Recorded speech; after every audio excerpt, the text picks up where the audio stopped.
Hi, my name is Marianne Meeder and I'm a business coach. I'm in the business of coaching about life. I'm here to talk to you today about generating yourself as a public speaker. They say that the fear of public speaking is one of the top fears, right up there along with the fear of death. So why is it that we are so afraid of public speaking? It's kind of interesting. Let's look at that for a minute. I think that one of the reasons is involves so many aspects of failure. There could be you making a mistake, you're seen, you're visible, you're in front of a crowd, your peers, your audience, it's very public. You know, the fear of ridicule, rejection, criticism, there's all those kinds of things going on.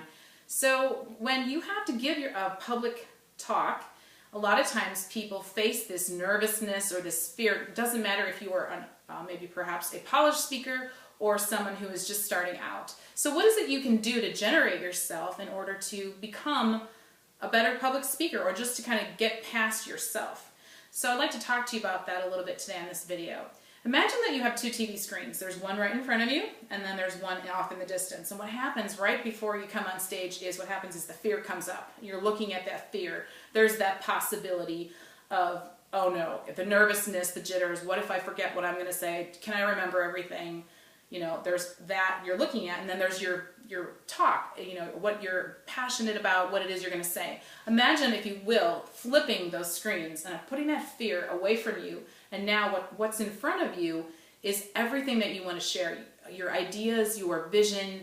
You know, what makes a powerful public speaker is someone who is engaging, someone who knows how to connect with their audience, somebody who has strong convictions and a lot of energy and passion. And so those are things you can actually generate before you get on stage. So what you want to do is you want to flip those screens and you want to think about what it is you want to communicate. And you also want to, I believe strongly, there's a little exercise you can do. Get in front of a mirror, look at yourself in the mirror. There seems to be more of a connection with yourself when you're looking right at yourself in the mirror, and say out loud and generate who you are. Now, you might be the CEO of Apple, or you might work for this company, or an author, speaker. That's not what I'm talking about. That's what you do for a living. Who are you? So for example, I'll tell you who I am.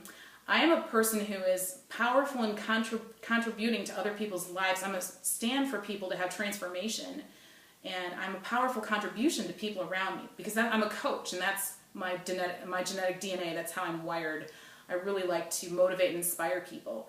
So whoever you are, you want to generate that in the moment, in the mirror, before you go on stage, to remind yourself of who you are. I'm telling you, the most powerful people, and there's also something called presence.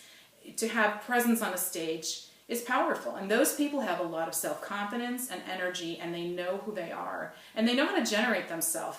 You can actually own a room. You can actually be very powerful in that moment. The other thing I was reading a book by Dale Carnegie on public speaking. It was interesting. It said, you know, this whole idea of memorizing what we're going to say. Well, we do want to practice, practice, practice. However, imagine going to a job interview and you completely memorized everything you were going to say. That wouldn't exactly work, because there's someone else in the room, right? And it's a conversation back and forth. Well, even though you're on stage and you have a captive audience, if they're not participating, there's still someone else in the room. So the whole idea of just memorizing something, you know, there's really a chemistry you create with your audience. There's really a connection, an engagement process that you can get to have that, you know, audience out there just responding to you. And so that can be generated. So if you would like some tips on how to generate yourself as a public speaker, I'm a coach and I'm available for private coaching. It's Marianne Meeder, and you can look me up on Facebook. Thank you for tuning in today.